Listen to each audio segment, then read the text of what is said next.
በህዝባዊ ወያኔ ሓርነት ትግራይና በፌደራል መንግስቱ መካከል አሁን የምንሰማቸው የቃላት ጦርነቶች ከየት የመጡ ናቸው? ጦርነት ቢጀመር ይመስላችኋል? ጦርነት ከተጀመረስ እንዴት ያለ ጦርነት ነው የሚሆነው? እንዴት ያለ ፍጻሜው እንዴት ነው የሚሆነው? እሱ መላምት ነው የምታስቀምጡት፣ ሃይፖቴቲካል ስቴትመንት ነው የምታስቀምጡት። ኦሮሞማ እንዲያርጎኝ፣ አማራ እንዲያርጎኝ፣ እንዲ አብይ እንዲያርጎ ችግኝ ተክሎ በዚህ ገብቶ አፈንድቶት ገብቶ ኢኩቫለንሲ ላስረዳ እንትና በጻፈው መጽሐፍ ላይ እንትና ምንድነው ይሄ ሁሉ እብደት? ፕሊዝ ይሄ በአድማጭ ተመልካቾች ጆሮ መቀለጥ ከሆነ እኔ ወደታች አወርዳቸዋለሁ። ኢኮኖሚ ፎርድ ያስፈልገናል። 5 ደቂቃ አስጣችኋለሁ። በዚህ ደቂቃ ቢያንስ እውቀት ሊሆነን የሚችልን ነገር ንገሩኝ ፕሊዝ። ለእኔ አይደለም እዚህ ጋር ለሚያደምጧችሁ ሰዎች። እሺ ጎጴ መልኬ ወደ አንተ ልምጣ። 5 ደቂቃ አለ ወንድሜ። ታንኪዩ ቴዳ። እንግዲህ በሁለታቸው በህወሓትና በብልጽግና ውስጥ ያለው ሊያጣላቸው ወይ ደግሞ አሁን ወደ ጦርነት ያስገባቸው የሚችለው ነገር እንደኔ አመለካከት ፓወር ነው ብዬ ነው የማምን። አብይ አህመድና ህወሓት አብይ አህመድን የማመን ከዚህ በኋላ ህወሓቶች አምኖ የመስማማት እድላቸው ጠባብ እንደሆነ አስበዋል። ምክንያቱም አብይ አህመድ ሊሰጣቸው የሚችለው ሊስማሙ የሚችለው የይዞታ ቦታ ነው። ያን የይዞታ ቦታ ደግሞ ቢሰጣቸውም አማራ ከዚህ በኋላ እንደማይሰጥ እነሱ እንደማያስቀምጣቸው እንደተነሳባቸውና የአማራው ህዝብ ደግሞ የይዞታ መሬትን አብይ አህመድ ቢሰጠኝም ባይሰጠኝም ከዚህ በኋላ አንተ በጉልበት ያትወስደውም ብሎ በጉልበት አትወስደውም አብይ አህመድ ቢሰጠን በኔ ጉልበት አስመልስብሃለሁ ብሎ እንደተነሳበትና ወደ ኋላ እንደማይል ሰላም እንደማይሰጠው እንኳን ከዚህ በኋላ አብይ አህመድና ህወሓት ሊያደርጉት የሚችሉት አብይ አህመድን በመገልበጥ ወደ ስልጣን መመለስ ነው። ሀገር እንሆናለን የሚሉት ነገር ጉዳይ ቢሰጥቶን ሀገር እንሆናለን የሚለውን ሐሳብ ኦሬዲ ረስተውታል። ተመልሰን ወደ ኢትዮጵያ ውስጥ ከሌላው ብሔር ብሔረሰብ ጋር ሆነን ስልጣን የመያዝ እድሉን እናስፋ በሚል ተስፋ ነው ህወሓቶች ሊኖራቸው የሚችል በያስባለውና ጦርነት ቢነሳ ይመስላል። ጦርነት ቢነሳ ይመስላል። አዎ ከተነሳ እንዴት ያለ ጦርነት ነው የሚሆነው? እሺ ከተነሳ እንዴት አይነት ጦርነት ነው? ከባድ ጦርነት ነው የሚሆነው። ምክንያቱም በአሁን በአንዳንድ ጊዜዎች የምንሰማቸው ነገሮች የካውንስል የአብይ አህመድ ላይ ተነሳሱ ብዙ ኃይሎች አሉ። እነዚህ ኃይሎች ደግሞ ወደ አንድ የመምጣትና አብይ አህመድን የማስወገድ ቅድሚያ አድርገው እንደድል ቅድሚያ መስጠት አስበውት ያሉት አብይ አህመድን የማስወገድ ነው። ከዛ በኋላ የተለያየ ነገር ጥያቄ ይኖራል። አማራም ሌሎችም እናቀርባለን ብለው የሚያስቡት ጥያቄ አለ። በዛ ጥያቄዎች ተስማምተን ሀገር እንኖራለን፣ ኦነግም ተመልሼ ሀገር ተገንጥዬ አስተዳድራለሁ፣ ትግሬም ሀገር ተገንጥዬ አስተዳድራለሁ የሚለውን ትተው በኢትዮጵያዊ መሰረት አብረን እንኖራለን የሚል ሐሳብ ተነስቷል ብዬ ስለማምን አብይ አህመድን አስወግደው የተሻለች ሀገር ይገነባሉ ያምናሉ። እሺ 2 ደቂቃ አለ። በቀረ 2 ደቂቃ ተናገርሽ። ስለዚህ እንደኔ ኦሬዲ አብይ አህመድ በማይችለው ውስጥ ገብቷል። መቋቋም ሁለት አይነት ጦርነት አጋጥሞታል። አንደኛ ብሔር ብሔረሰቦች የተጎዱ ብሔር ብሔረሰቦች አሉ። በዚህ መንግስት የተጠቀሙ ብሔር ብሔረሰቦች ቢኖሩ የተጎዱና ደግሞ በጣም ህይወታቸውን ያጡበት አብይ አህመድ ያለ በሰላም መኖር አንችልም ብለው የሚያምኑ አሉ። ሁለተኛው እንደ ብሔር ማስበው ደግሞ ሃይማኖት ነው። በሃይማኖት ላይ ያለ የተነሳ ጉዳይ አለ። አብይ አህመድ በኦርቶዶክስ ላይ ይቅር ማይባል ስራዎችን ሰርቷል። ስለዚህ ሃይማኖት ጉዳይ ውስጥ ፖለቲከኞች እንዳትገቡ እሱን ዝለሉት። ኦኬ። ስለዚህ ሁለት አይነት ነገር ነው። አማራውን ትግሬውም በኢትዮጵያ ውስጥ ያለም በበላይነት ያለ ሃይማኖትም ሊያስማማቸው የሚችል ነገር ነው ብዬ ነው። ከዛ አንፃር ነው። ስለዚህ እንደዛ ነው ምለው። ኦሬዲ አብይ አህመድ የመሸነፊያው ጊዜ ነው። አብይ አህመድ ጦርነት የሚያደርገው እዚህ በኋላ ላለመሸነፍና ከተጠያቂነት ለመዳን አንድ ትንሽ ጊዜ ለመውሰድ ነው። ይሄን ብዬ ነው ማለት። በቀረች 1 ደቂቃ ከ40 ሰከንድ እንደሚባለው አብይ ይሸነፋል ነው የምትለው? አብይ ከተሸነፈ እንዴት ያለ ስርዓት ነው ወደ ኢትዮጵያውያን የሚመጣው? እንዴት ያለ ስርዓት ነው የሚመጣው? እስኪ ገምት። አብይ ይሸነፋል ወደ ኢትዮጵያ ይመጣል የማምነው ስርዓት ሰላም የሆነ ስርዓት ነው ይመጣል ብዬ የማስበው። ምክንያቱም ኢትዮጵያውያኖች ተጎድተዋል። ለዚህ በፊት በእያንዳንዳቸው ብሔሮች በትግሬውም በአማራውም በሌላም ብሔር ብሔረሰቦች ስለተጎዱ ብሔር ብሔረሰቦችን ያማከለ የተሻለ መንግስት ይመጣል ብዬ ነው የማምነው። እሺ ከልብ አመሰግናለሁ። ዞሮ ሲመጣ ለሌሎቹ ምላሽ ይሰጣለን። ታንኪዩ። በቶሮንቶ ለምትገኙ ኢትዮጵያውያን ከኢትዮጵያ ኤምባሲ የመጣ ማስታወቂያ አለ። እዚህ ማስታወቂያ ነገራችን ላይ ተቋሚዎችም ካላችሁ አስሎንጋስ በጨዋ ቋንቋ እስከላካችሁልኝ ድረስ ይሄን ነገር ንገርልን ካላችሁ ወይም ተገኝተ እንድትዘግብልን እንፈልጋለን ካላችሁ ማናችሁም ጋር አገኛለሁ በነገራችን ላይ። ስለዚህ ከኢትዮጵያ ኤምባሲ የመጣውን እንትን ስነግራችሁ አሃ ምናምን እንዳትል፣ ለሁላችሁም ሚዲያ ክፍት ነው ብያችኋለሁ። በቶሮንቶ ኪችነር ለሚኖሩ ኢትዮጵያውያንና ትውልደ ኢትዮጵያውያን በሙሉ ጥሪው የስብሰባ ጥሪ ነው። ክቡር አምባሳደር ቴዎድሮስ ግርማና ሌሎች የሚስዮኑ ዲፕሎማቶች በሀገራችን ባሉ የኢንቨስትመንት እድሎች፣ ማበረታቻዎች፣ ዲያስፖራውን ማዕከል ያደረጉ ፓኬጆችና ሚስዮኑ የሚሰጣቸው አገልግሎቶችን በተመለከተ በቶሮንቶና ኪችነር ከሚኖሩ ኢትዮጵያውያን ትውልደ ኢትዮጵያውያን ጋር ለመወያየት እንደ ኤሮፓውያን አቆጣጠር ጁን 27 ቀን 2026 ዓ.ም በቶሮንቶ ከተማ መድረክ አዘጋጅተናል ይላሉ። በመሆኑም እንደ ኤሮፓውያን አቆጣጠር ጁን 27 ቀን 2027 ከቀኑ 2 ፒኤም ካላንደርን አስተካክል ለራስ ስትል ከቀኑ 2 ፒኤም ጀምሮ በሳንድማን ሲግኒቸር ሚሲሳጋ ነው። እዛ አካባቢ ሚሲሳጋ ሆቴል ነው። 5400 ብላችሁ ጂፒኤሳችሁ ላይ ከሞታችሁ ዲክሲ ሮድ 5400 ወይም ደግሞ 5400 ዲክሲ ሮድ ሚሲሳጋ ኦንታሪዮ በዛ መገኘት ትችላላችሁ። የሚመቻችሁ የምትፈልጉ በሀገራችሁ ዙሪያ ላይ የተለያዩ እድሎች ካሏችሁ የባንክ አገልግሎት ኢንቨስት ለማድረግ ገንዘብ ይዘት አቅፈ ካለ ገንዘብ ከሌለም በተስፋ መምጣት ትችላለህ። ጉዳዩ በሀገር ጉዳይ ላይ ስላለ መልካም አጋጣሚ ልንነግራችሁ እንመጣለን ነው የሚሉት። ከተመቸ ትመጣለህ፣ ካልተመቸ ተጣጥፈተኛ የራስህ ጉዳይ ለማለት ያለው። አመሰግናለሁ። መሀል ላይ እነግራችኋለሁ ለማለት ያለው። እሺ ጎቤ መልኬን ከልብ አመሰግናለሁ። ዘበር ምን ትላለህ? 5 ደቂቃ ነው ወንድሜ። ቴዳ በመጀመሪያ ጤና ይስጥልኝ። ማከብረህና በጣም የምወደህ ወንድሜ ሰላም ላንተ ይሁን። እታችም ላይም ላላችሁ ወንድሞቼ ሰላሙን ይብዛላችሁ። ያለምንም ደም ኢትዮጵያ ትቅደም። አንዳንድ ወንድሞቼ የባካችሁ ማለት የምታወሩትን ነገር ጠንቀቅ ብላችሁ አውሩ። የምትቀልደው በወጣቶች ህይወት ላይ ነው። የምትቀልደው በእናትህ ህይወት ላይ ነው። አውቃለሁ። አንተ 100 ዲናርና $100 ልከህ በላከው መሳሪያ እዛ ምንም አታውቀው እናቴ የጥይት ባሩዱን ያስጠላት እናቴን መከራዋን አታብዛባት።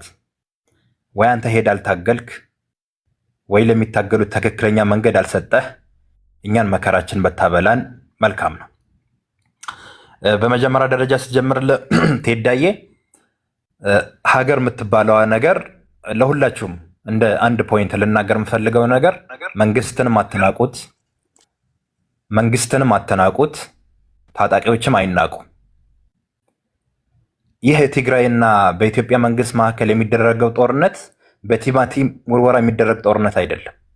እንደለመድነው በድሮንና በትላልቅ መሳሪያዎች የሚደረግ ጦርነት ነው። ነገ ደርሶ ዋይ ከምንል ዛሬውኑ ካፋችን ለሚወጣው ነገር እያንዳንዱ ነገር ነገ እንዳይጸጽት ተጠንቀቅ። መከላከያውም ወንድምህ ነው፣ ትግራይ ያለውም ወገን ወንድምህ ነው። ቃላቶቻችን በጣም ልንጠነቀቅ ይገባል። መንግስት ልጣላ ትችላለህ። እኔም አንደኛው ካንተ ወገን ነኝ። ነገ ለሚመጣው ነገር ግን ኃላፊነት ልትወስድ ይገባል። አንተ 4 ኪሎ ልትገባ አዲስ አበባ ተቃጥላለህ፣ ነዳለህ። ያን ህልምህ እኛ ኢትዮጵያ ልጆች ቆመን እናከሽፍብሃለን። ሀገሬ ኖራ የመንደር ጎረምሳዎች፣ የመንደር ወጠጤዎች እንዳሻው ከአያቶቻችን ከቅድመ አያቶቻችን ጀምሮ መሳሪያ እየታጠቀ ወደ ጫካ የሚዘምት ነፍ ትውልድ አፍርተናል። ሚሊየን ትውልድ አፍርተናል። ለዚህ እኛ ምንም ያጣነው ነገር የለም። እኛ ያጣነው በኢትዮጵያዊነቴ አላምንም። ኤኬ ደረቱ ነፍቶ መጥቶ በኢትዮጵያዊነቴ አላምንም፣ የኦሮሞ ህዝብ ተጨቁነዋል፣ ምርጫ ይደረግና ይጠየቅ፣ ኢትዮጵያዊ ነህ ወይ ኢትዮጵያ አይደለህም ይጠየቅ ሲልህ እኔ የአብይ አህመድ ደጋፊ ሆናለሁ። አብይ አህመድ ቢያንስ ኢትዮጵያ ኦሮሞ የሚባል ማህበረሰብ ለኢትዮጵያ የጀርባ አጥንት ነበር ብሎ የሚያቀነቅነው ሰው ይሻለኛል። ፋኖ የሀገር ዋልታ የሆነው ፋኖ ሄዶ ከህወሓትና ከኦላ ጋር ሲገጥም የእነሱ ጋሪ ለመሆን ነው? እነሱን ለማምጣት ነው ወይስ እሱ ምን አስቦ ነው? ትላንት የምናውቀው ፋኖ ዛሬ ላይ ተበልተን ወደቀ። ህወሓት ናት። ህወሓት አንድና አንድ ቴዲ የምትፈልገው ስልጣን ነው። አብይ አህመድ ፊቱ አዙሮ ከደብረ ጽዮን ጋር ቢነጋገር የወደመው ወድሞ እነሱ ምንም ጣጣ የላቸውም። ብቻ ስልጣን ትግራይ እናስተዳደር፣ ከዛ ወደ 4 ኪሎ ያለው ስልጣን ይሰጣል። እነሱ ጥያቄያቸው ይሄ ነው። የወጣቱ ማለቅ፣ የእናቶች መሰቃየት፣ ሀገሪቷን እንዲህ መውደማ መድቀቋ የእነሱ ዴንታ አይደለም። አሁንም የሚመጣው ጦርነት በቲማቲም ሊዋጋ አይደለም። አብይ አህመድ ወይም ደግሞ ደብረጽዮን ያዘጋጀው ከሻቢያና ከሱዳን የሰበሰበው ከግብፅ የሰበሰበው መሳሪያ እንደው እንትን ይባል መሳሪያ አይደለም። እንደ ቀልድ ህወሓት እንዲህ ናት፣ ትጠፋለች። አጠፋም። የ40 እና የ30 ዓመት የ50 ዓመት በቂ የሆነ ፐርፎርማንስ አላት። እንደ አንድ አገር ዜጋ፣ እንደ አንድ አገር ወዳድ፣ እንደ አንድ አገር ወጣት፣ እኔ ወጣት ነኝ። ፖለቲካው የፖለቲከኞች ነው። እባካችሁ ወንበር ስባችሁ ተነጋገሩ። ይሄ ጦርነት ከመጣ ፋኖ አማራ ክልል ውስጥ አለ፣ ኦላ አለ፣ ህወሓት አለች፣ ጉምዝ ታጣቂዎች አሉ። እባካችሁ ይሄ የሚባክነው ኃይል ወደ ሌላ መዞር ስላለበት የፈለገው ነገር ይሁን፣ ሲፈልግ 20 ዓመት ይፍጭባችሁ፣ 15 10 ዓመት ተደራደሩና መፍትሄ አምጦልን። ለጦርነት የትኛውም ኢትዮጵያዊ እሺ፣ አመሰግናለሁ ቴዳይ። ለጦርነት የትኛውም ኢትዮጵያዊ ዘግበ ለምትገባበት ጉዳይ አይደለም። 4 ኪሎ 8 ኪሎ 9 ኪሎ ስትለው የምትኖረው ጉዳይ ነው። ቀንና ሰዓት እየበጀ የምትመጣበት ምንም አይነት መንገድ የለም። እኔ ከመጥቶ ጆሮ እስከሚደነቁር ድረስ የኦሮሞ ህዝብ ታፍኗል ይሏል። ስትላቸው ምርጫ ይደረግልኝ ይልሃል። ምን ልትሆን ስትለው አገር ልሆን ይልሃል። ትላንትና ቃል በቃል እየነገረህ ነበር። ካልተስማማንም እኮ መለያት እንችላለን ይልሃል። አብይ አህመድ ይሻለኛል። አብይ አህመድ እያለኝ ያለው የኦሮሞ ህዝብ በኢትዮጵያዊነቱ ተደራድሮ ያቅም የሀገሪቱ ዋልታና ሀገር ነበር። እኔ እሱ ይሻለኛል። ከእሱ ጋር መኖርም ይሻለኛል። አመሰግናለሁ ቴዳይ። ቴንኪው ዘብር። የቅድሙን ማስታወቂያ ቴዲ ሐዋሳ የቴሌግራም ቻናል ላይ አስቀምጬላችኋለሁ። የቶሮንቶ ያላችሁ፣ ካናዳ ያላችሁ፣ ኪችነር ያላችሁ ቴዲ ሐዋሳ የቴሌግራም ቻናል ላይ ሄዳችሁ ካላንደሮቻችሁን እንደ ቀኑና እንደ ሰዓቱ ከወዲሁ አስተካክሉ። እሺ፣ እንዳመልጣችሁ። ኤኬ ወደ አንተ ልምጣ። 5 ደቂቃ አለ። ጤና ይስጥልኝ ቴዲ። ሰላም የሀገሬ ብሔር ብሔረሰቦችና ህዝቦች ሁሉ። ከሰላምታ ቀጥሎ ወደ ሀሳቤ ሲገባ ምንድን ነው አሁን እንዳልኩኝ እንግዲህ የኦሮሞ ነፃነት አርሚ ለምሳሌ ከወሰን ምንድነው የነፃነት ትግል ላይ ነው ብዬ ያነሳሁትን ነገር ነበረ። ኢትዮጵያ ውስጥ 2 አይነት ነገር አለ። የፓወር ስትራግል ለስልጣን ከብልጽግና አብይ መራሹ ብልጽግና ጋር የሚታገሉ ኃይሎች አሉ። ተጨማሪም ደግሞ የነፃነት ታጋዮች አሉ ማለት ነው ከብልጽግና ጋር። የብሔሬ ነፃ አይደለም፣ ብሔሬ ነፃ አለ በመሆኑ የራሱን እድል በራሱ መወሰን አልቻለም። ምን ማለት ነው? ምርጫ ፊታዊና ፌር ፍሪ ኢሌክሽን አድርጎ ስልጣን፣ በነገራችን ላይ የባለስልጣናት አይደለም፣ ስልጣን የህዝብ ነው። ስልጣን የብሔር ብሔረሰቦች ነው።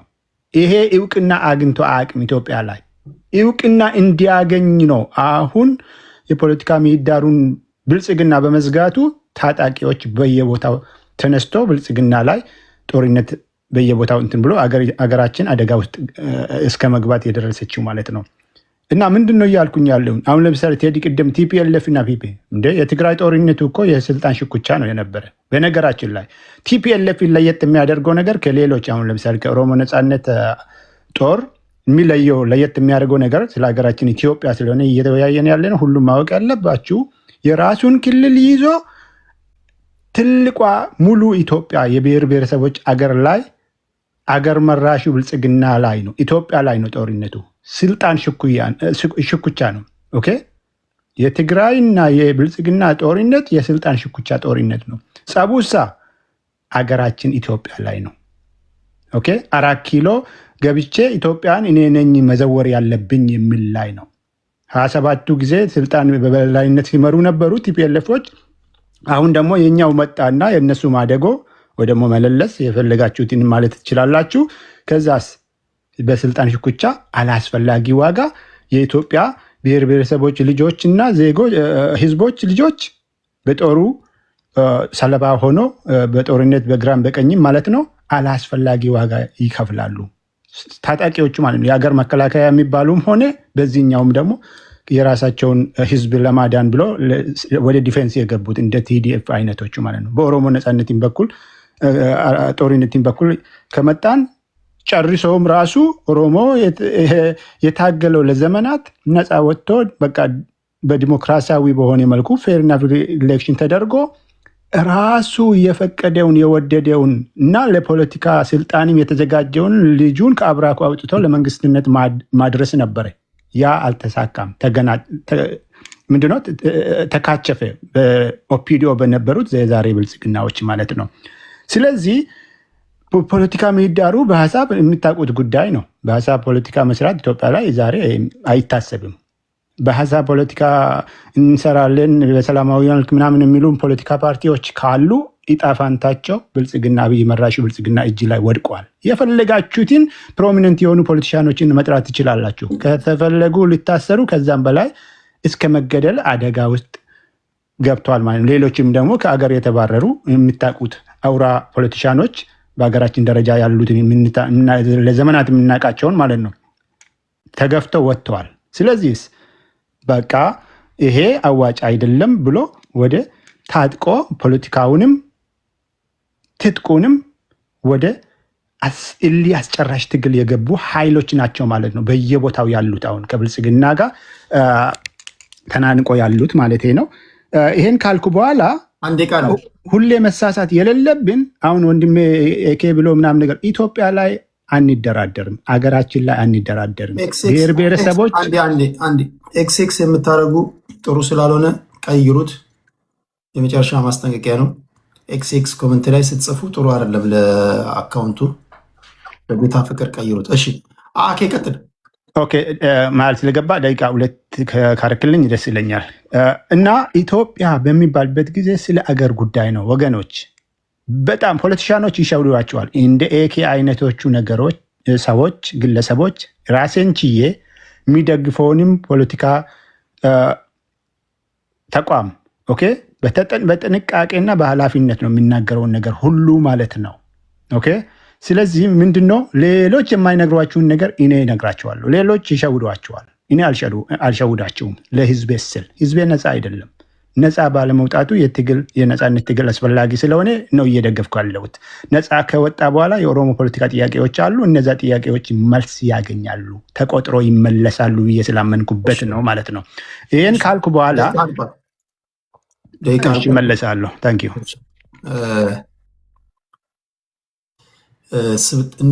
ማን ከማን ቀጥለው እንዴት ማውራት እንዳለባችሁ እኔ ነኝ የምወስነው።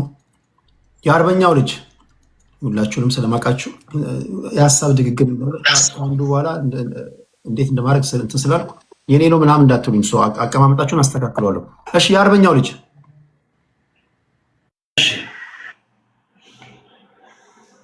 ልቀጥል? ቀጥል። የመጀመሪያው ጉዳይ የፌዴራል መንግስትና ጥያቄው መሰረት አድርጎ ለመመለስ የፌዴራል መንግስትንና በትግራይ ክልል ባለው አሁን በኃይል ተቆጣጥሮ ባለው የህወሓት መንግስት መካከል ምንድን ነው አርጊመንታቸው የሚል ጥያቄ አንስታል። አርጊመንታቸው ኢሎጂካል የሆነ የህወሓት ጋር እንደሚነሳ ማንም ሰው ሊያዩ የሚችል ነው። ይህም ማለት ለምሳሌ ከዚህ በፊት ብዙ ወጣቶቻችን ኢትዮጵያን ወጣቶችን ለሞት የዳረገው ጦርነት መነሻና መዳረሻው ተደርጎ የቀረበው ነገር 5 ዓመት ማለት በህገ መንግስቱ የተቀመጠው 6 ዓመት አይደለም የሚል ነው። አሁን 6 ዓመት የሚሆነው ምክር ቤት መልሻለሁ የሚል አርጊመንት ህወሓት እያነሳ ነው ያለው። ኢሎጂካል የሆነ አርጊመንት ነው።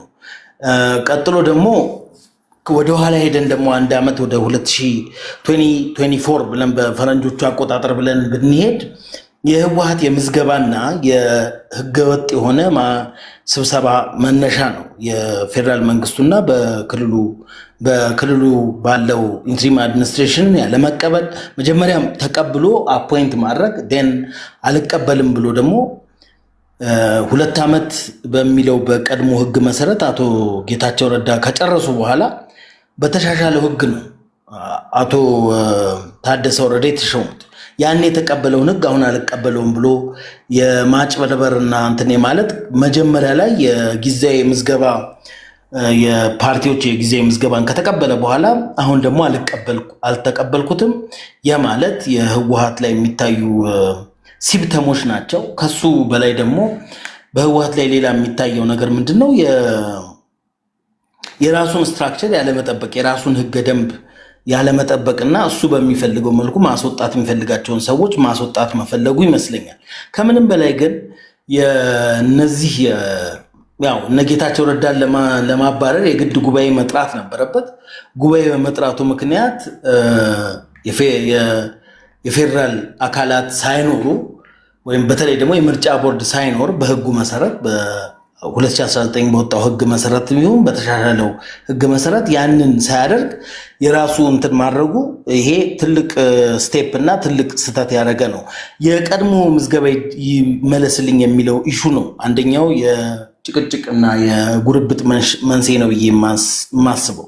ከሱ ውጪ የኮንቴስትድ ኤሪያ ላይ ሙሉ ለሙሉ ከነ ማስተዳድረው አካል ወይም ደግሞ የኔ አሳይን የማረጋቸው አካላት ጋር ልግባ የሚለው ጉዳይ አጠቃላይ ደግሞ የፕሪቶሪያውን ስምምነት ከመጀመሪያው ከተፈረመበት 2 ሰዓታት 3 ሰዓታት ውስጥ የተቃውሞ መግለጫ ማውጣቱና የተለያየ ፍሌክሲብል የሆነ ይሄ የእስስት አይነት ባህሪ የሚያሳይ እንትን ማድረጉ ወደ ግዚህ ግጭት ሊያመራ እንደሚችል እንደሮንግራን የሚያሳይ ነገር ነበረው። ግን አሁን ባለው ሁኔታ በእኔ እምነት የፌዴራል መንግስቱ እየወሰዳቸው ያለው እርምጃዎች ከዚህ በፊት ጃንዋሪ ላይ ተመሳሳይ ጥቃት በጸለምት በኩል ሞክረው ነበር። የአርሚ 11 ይመስሉኛል የአርሚ 11 ኮር 02 የሚባሉት የህወሓት አካላት ሞክረው ነበር ተመሳሳይ ጦርነት። ነገር ግን አዛዦቻቸው በመማረክ ብዙዎችም በሞትና ያው የእጃቸውን የሰጡት ተርፈው ለማየት በቅተናል። ነገር ግን በተለይ ደግሞ አሁን በዚህ በገማሎ በሚባለው ኤሪያ ላይ በተፈጸመው ጥቃትም በምናየው ሱፐርማሲው የፌዴራል መንግስቱ ያለው ኬፓቢሊቲ ኦፍ አታኪንግ ኤንድ የጠላት ወረዳ ውስጥ ገብቶ የማጥቃት ብቃቱ በምናይበት ጊዜ ከህወሓት ጋር የሚነጻጸርም አይደለም። በፌዴራል መንግስት ደረጃ ብዙ አማውንት ኦፍ እንትን ስላለው፣ ስለዚህ አይ ብሊቭ እነዚህ ገንጣይ አስገንጣይ የናጡት ነካሾችን ትተን እንኳን በዋነኝነት ብናየው በአሁኑ ሰዓት የህወሓት የፕሪቶሪያ ስምምነቱን ማፍረሱንም በላይ ተፈናቃዮች እንዲመለሱ አለማድረጉንም ተያይዞ እየተናገሩ ያሉትን ዲፕሎማቶች መጥተው እንኳን የሚያነጋግሩትን 6 ጊዜ ቆርጦ እና ቆራርጦ እያቀረበ ለሱ ለሚፈልገው ናሬሽን እያወራ ነው፣ ለፕሮፓጋንዳ ለጦርነት ዝግጅት መሆኑ ነው ይሄ ነገር። ግን በዓለም አቀፍ ተቋማትም ድጋፍ የሌለው እና በጣም እንደድሮ ኢንፍሉዌንስ የሚያደርጉበትን መንገድ ያጡበት ይመስለኛል። አት ዘ ሴም ታይም ደግሞ የተቀየሩ ሌሎች ሳይዶች አሉ ብዬ አምናለሁ። አመሰግናለሁ።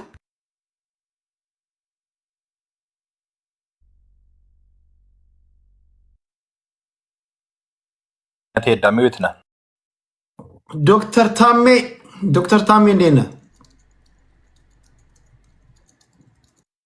እግዚአብሔር ይመስገን። ዳና መሸት ሄዴ እንዴት ነህ ዶክተር? ጠፋ ረጅም ጊዜ አለው። ያ ወደ 1 ዓመት ከምናምን 1 ዓመት ሆነ ከጠፋ። ራስን ሊደብቅ ብዬ ነው። ዘመኑ ጥሩ አይደለም። አሁን ተገልጣል በቃል ሙላት። አይ ዛሬ ታይቼ እጠፋለሁ እንደገና። አሁን ግድ ሆነኝ። ያመጣው አጀንዳ የግድ እንድገባ አደረገኝ። ይህ ህዝብ እኮ ስማ፣ አንዳንዴ በእናንተ ውስጥ ያለው እውቀት እኮ የእናንተ ብቻ አይደለም። ህዝቡ ታስፈልገዋለህ። በተለይ እንዳንተ ያሉ ሰዎች ያስፈልጉታል። በዚህ ቲክቶክ ላይ በእጅጉ ከሚያስፈልጉን ሰዎች መካከል አንዱ ዶክተር ታሜ ነው። በነገራችን ላይ ብጠፋ ይገባኛል። ግን የሚጎዱ ደግሞ ከተለየ አንግል ትንታኔዎችን ማድመጥ ሲገባቸው ያን የሚያመልጣቸው ሰዎች ስላሉ ፕሊስ ዶክተር ታሚ እንዳጠፋ በእጅጉ ታስፈልጋለን። ቴዲ አመሰግናለሁ። አድማጮችንም ይቅርታ ይጠይቃሉ። ግን ሁኔታው ስናይ ጥሩ ሆኖ አላየሁትም። ለዛ ነው እስቲ ዝምታ አንዳንድ ጊዜ ይሻላል ብዬ ዝም ያልኩት። ዛሬ የጠየቅከው ጥያቄ በተለይ በብልጽግናና በህወሓት መካከል ጦርነት ይነሳል ወይ ነው የአንተ የመጀመሪያ ጥያቄ። አድማጮቼ ወይም እዚህ የነበሩ ወንድሞቼ በተወሰነ ልክ አውርተዋሉ። እኔ እሱ ላይ ብቻ ስትሬስ ላደርግ። የዛሬ 1 ዓመት ከምናምን በፊት ይህንን ጥያቄ ጠይቀ ነበር፣ ታስታውስ እንደሆነ። በጊዜ የነበረኝ የኔ አቋም ጦርነት አይነሳም ነው። የዛን ጊዜ እንደውም ታስታውስ እንደሆነ በጣም ከኤርትራ ጋር ከምን ጋር ነገሮች በጣም ተወጣጥሮ ነበረና በቃ ኤርትራ ጦርነት ሊታውጅ ነው፣ ግብፅ አለች ከጀርባ። በጊዜ ኤርትራ ነው ግብፅ ዙሪያውን በሙሉ በዚህ በኩል እስከ ኡጋንዳ የሰሜን ሱዳኑን፣ ደቡብ ሱዳኑን፣ ኡጋንዳን እንዳለ ጠቅልላ በየጊዜ ትመጣ ነበር። በዚህ በኩል ደግሞ ጅቡቲን፣ ኤርትራን እና ሶማሊያን ኦንሊ ነን ኮርጋናይዝ ስቴት ሶማሌ ስቴት ብቻ ነች በብዛት ተመላልሳ ያልሄደችው እንጂ እዛም እስራኤል ስላለች እነዚህን በሙሉ ኢትዮጵያን ዙሪያውን በሙሉ ከባ የመጨረሻ ኬንያ ጋር ነው ጥያቄ እና ኬንያንም ሞክራለች አንድ ያክል እና በጊዜ በቃ ጦርነት አሁን ሊነሳ ነው የሚል ስጋት ሁሉ ነበር ብዙ ኢትዮጵያዊ እና በጊዜ እኔ ደግሞ ጦርነት አይነሳም ብዬ አቋም ይዤ ነበር። ተመሳሳይ ጥያቄ ከ1 ዓመት ከተኩል በኋላ እንደገና ስታመጣ አሁንም ጦርነቱ ያለመነሳት እድሉ ለእኔ 70% ነው። ይነሳል ካልኩ 30% እሰጠዋለሁ። ምክንያቶቹን አስቀምጣለሁ። አንደኛ ጦርነቱ የማይነሳበት አንዱ ምክንያት ሁለቱም ኃይሎች በተለይ ህወሓትም አሁን ስልጣን ላይ ያለው ብልጽግናም የየራሳቸውን ደካማ ጎናቸውን አጥንቶ ጨርሶ ነው የተመለሱት ከባለፈው ጦርነት። ስለዚህ ብልጽግና ይህንን ጦርነት ከጀመረ ጦርነቱ ያለምንም ጥያቄ ቀጠናዊ የሚሆን እድሉ ሰፊ ነው። ኢህአዴግ ምንድነው ህወሓት ይህንን ጦርነቱን ከጀመረ ደግሞ ብልጽግና እንደባለፈው መቀሌ ደርሶ አይመለስም። ለአንድና ለመጨረሻ ባለኝ ኃይል ሁሉ ጨርሼ ሊመለስ ነው የሚለው። ስለዚህ ህወሓት ኢትዮጵያ ውስጥ ፓርቲ ሆኖ የመቀጠል አሁን ያልተመዘገበ ፓርቲ ነው ምናምን እንኳን ስሙን እየጠራን ነው፣ ስሙ ይሰረዛል። ስለዚህ ሁለታቸውም ልክ ሁለት ቲሞች ሲጫወቱ መጀመሪያ ጎል ካላስገቡ ሰሞኑን እንዳያችሁት ይጠባበቃሉ። ጨዋታውን በደንብ አናይም እና ውጥረት ይበዛል፣ ፋውል ይበዛል ምናምን። ጎሉ ከገባ በኋላ ግን ያኛው ቲም ተቃራኒው ቲም ለማስገባት ስለሚጫወት ጨዋታውን በደንብ እናያለን። አሁን ሁለቱም በመፈራራት ነው ያሉት። ህወሓት ሁሉን ነገር ጨርሰዋል። አንደኛ ከፌዴራል መንግስት ጋር ያለውን ግንኙነቶችን ኦልሞስት ሁሉንም አቋርጠዋል። ባጀቱ የተቋረጠ መንግስት ነው፣ የተሰረዘ መንግስት ነው። ምርጫው ሲተት ነው የሚለው ፌዴራል መንግስት ብቻ አይደለም፣ ሁላችንም መሀል ያለን ሰዎች ምርጫው ህገ መንግስታዊ አይደለም ብለን የደመደምነው ነው። ይህንን ምርጫን እንደገና ከጣለበት አንስቶ ምርጫው ትክክል ነው ብለዋል። ይሄ እኮ ነገር ሙሉ በሙሉ ነገር ፈልግ ያለው ነው ለምረዳ ሰው። ስለዚህ በሱ በኩል ለጦርነት የሚያበቃውን ሁሉንም ግራውንዶቹን አስተካክሎ ነው የተቀመጠው። ግን ማን ጀምር ነው እየተጠባበቁ ያሉት ቅድም እንደምለው ማለት። ስለዚህ ጦርነቱ አይነሳም እንድል ያደረገኝ ይጠባበቃሉ እንጂ በዚህ ምን ያክል ሊቆዩ ይችላሉ አላውቅም። ግን ጦርነቱ ከተነሳ ህወሓትም ፍጻሜውን ታገኛለች ወይ ብልጽግና ፍጻሜን ያገኛል። ህወሓትም እንደባለፈው ደሴ ደርሶ አይመለስም። ምክንያቱም ያለውን የሌለውን ኃይል ገምግሞ ከባለፈው ውድቀት በደንብ ተምሮ ከኋላ ኤርትራን አሰልፎ ኤርትራ ደግሞ ከጀርባዋ ግብፅን አሰልፋ ሰሞኑን የነበረውን ግብግብ በደንብ እየሰሩ ነው። አትሊስት ፊዚካል ኢንቮልቭ አታረግ ግብፅ በመሳሪያ ኢንቮልቭ ታደርጋለች፣ በሎጂስቲክ ኢንቮልቭ ታደርጋለች። አማራ ክልልን ፌዴራል መንግስት አልፎ ሄዶ የመዋጋት እድሉ ምን ያክል ነው ነው ትልቁ ጥያቄ። ደግሞ እዚህ ጋር ነው። ባለፈው የአማራ ክልል ሰፊ የፌዴራል መንግስት መጫወቻ ሜዳ ነበር። እንደፈለጋ ሎጂስቲኩን አቀነባብሮ ሰሜን ይደርስ ነበር። አሁን ያ መንገድ ጥያቄ ውስጥ ገብተዋል። ይህንን ሁሉ በመጠቀም ደሴ ደርሶ አይመለሱም። ባላቸው ኃይል ግብፅን ብትሞክር አክቹዋሊ ግብፅ አሁን ብልጽግናን ብትል ከሚመጣው መንግስትም ጋር መዋጋቷ ይሄ አይቀርም እና ብቻ ማዳከም ስለምትፈልግ ደሴ ደርሶ አይመለሱም።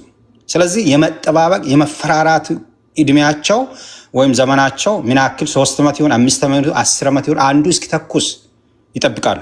አንድ ደቂቃ ብቻ አለኝ። የመነሳት እድል ካለስ ስለዚህ ጂኦፖለቲካል ስለሚሆን አይነሳም። አንደኛ። ሁለተኛ የመጠፋፋት ዘመን ነው የሚሆነው፣ አይነሳም። የመነሳት እድል ካለ ቅድም ምን ይሆናል ብላል። ኢትዮጵያ ውስጥ የሚኖረው ስርዓት በእርግጠኝነት ማዕከላዊ መንግስት የሚባል ነገር ላይኖር ይችላል። ፎርዛ ማቴር ብዙ ምክንያቶች አሉ ለዚህ። በትግራይ ክልል ውስጥ ያለው፣ በኦሮሚያ ክልል አካባቢ ያሉ ጥያቄዎች ውስጥ ስትመለከት፣ በአማራ ክልል ያለው ብሔርተኝነት ሙሉ ሰውነቱን ለብሶ እየመጣ ስለሆነ በሶስቱም ብሔር ኢትዮጵያ የምንለው ማዕከላዊ መንግስት ምን ያህል ሊሆን የሚችላል መወሰን አንችልም፣ ሊኖር አይችልም ብዬ ነው። ዳግማዊ ዘመነ መሳፍንት ሊመጣ ይችላል የሚል ፍራቻ አለኝ። ከዛ አልፎ በጣም ከከፋል ልንበታተን እንችላለን። በጣም እድለኞች ከሆንን ደግሞ ደካማ ወይም ለምንም የማይሆን የማይጠቅም ማዕከላዊ መንግስት ሊኖረን ይችላል። የተለየ ስራ ሊመጣ ይችላል ብዬ አስባለሁ። አንድ ደቂቃ ብቻ ስለሆነች ምክንያቶች እነዚህ ናቸው። ቴዲ ቴንክ ዩ ዶክተር። ከዚህ በኋላ ቢበዛ 2 ካነሳ አንዳንድ ዙር ይኖራቸዋል በሚነሱ ሀሳቦች ሀሳብ እንድሰጡ ማለት ነው። እሺ አቡሽ ወደ አንተ ልምጣ። አቡሽ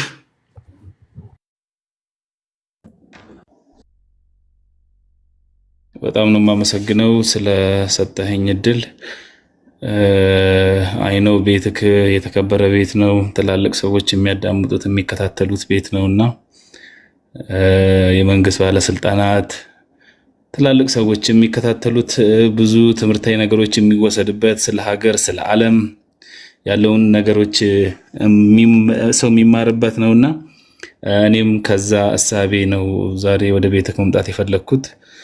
ምናልባት አሁን ይዤ የመጣሁትን ቅሬታ ምናልባት እነኚህ ትላልቅ የሀገር ባለስልጣናት ሊሰሙኝ ይችላሉ በሚል እሳቤ ነውና ምናልባት ደግሞ እንደ ድል ሆኖ እነሱም ደግሞ ካልሰሙኝ በሰሚት 72 ነዋሪዎች ስም እንግዲህ ቴዲ ድምፅ እንደምትሆንን አልጠራጠርም።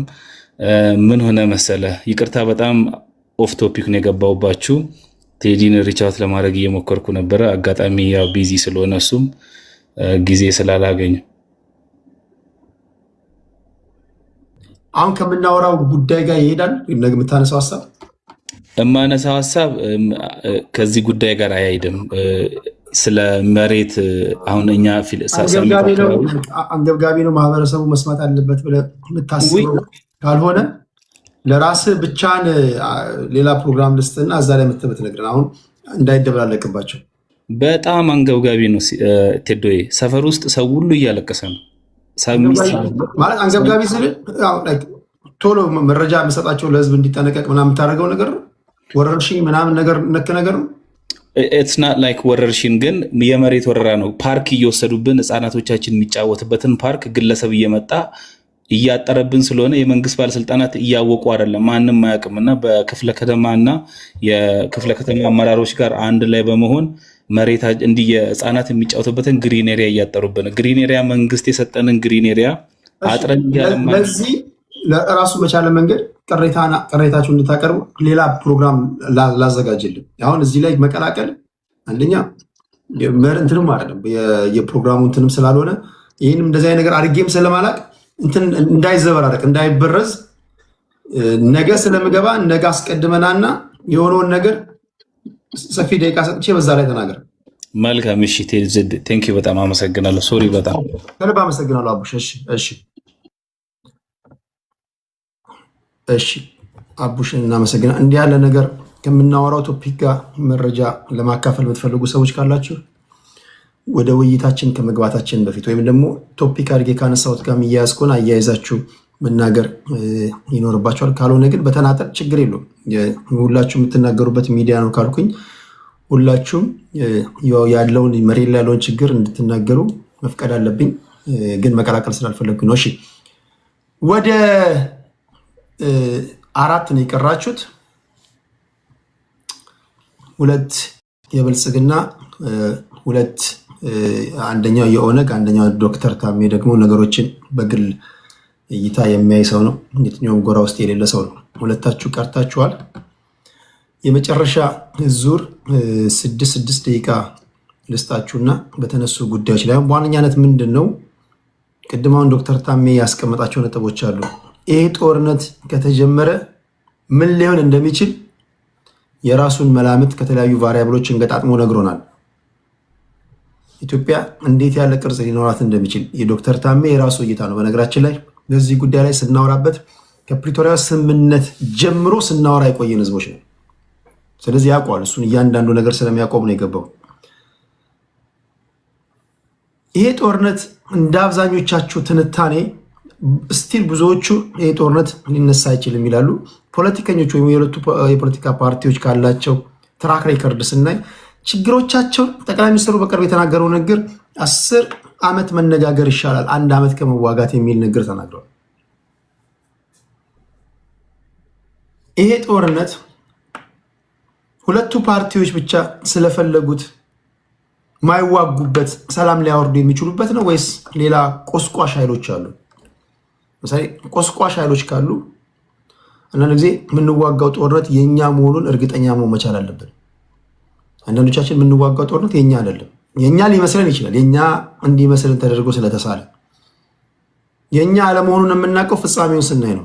ወይም ጉድና ጅራት ወደ በኋላ ይታያል እንደሚባለው እነማን እንደሚዘውሩን ስናውቅ ኦኬ የኛ መስሎን ነበር ትላላችሁ። አንዳንዴ አጀንዳ ሲጠለፍባችሁ ትግላችን ተጠለፈብን እንደምትሉት ማለት ነው። ብዙ ጣልቃ ገብነቶች ሊኖሩ ይችላሉ። ፕሮክሲ ሊሆን ይችላል። ሌሎቻችሁስ ምን ትላላችሁ? አንዳንዶች በፌዴራል መንግስቱና በህዝባዊ ወያኔ ሓርነት ትግራይ መካከል ጦርነት ከተጀመረ በተለይ ለብልጽግና ሰዎች ይህ የመጨረሻ ነው፣ ይህን ነገር ሳይቋጩት አይመለሱም ይላሉ። ምክንያቱም በየ2 ዓመቱ እንደ አፍሪካ ዋንጫ ጦርነት እየተዋጋ ዶላር እየተኮስ የሀገር ኢኮኖሚ እያደቀቅ ልትቀጥል አትችልም። አንድ ሀገር ላይ አንድ መንግስት ነው ሊኖር የሚገባው ሞኖፖሊ ቫይለንስን ኮንትሮል ሊያደርግ የሚችል። ስለዚህ የብልጽግና ደጋፊዎች ይሄ ጦርነት ከተጀመረ ማወራው እኔ በታጣቂዎች መካከል ወይ በፓርቲዎች መካከል ነው ጋይስ። እኔ ህዝብና ህዝብ አይደለም እያልኩ ማወራው የህዝባዊ ወያኔ ሓርነት ትግራይ መጨረሻ ይሆናል ይላሉ አንዳንዶች። እሱ ብቻ አይደለም የሌሎችም ሊሆን ይችላል ይላሉ። በተቃራኒው ደግሞ ያሉ ሰዎች ይሄ ጦርነት ከተነሳ የብልጽግና መጨረሻ ይሆናል ይላሉ።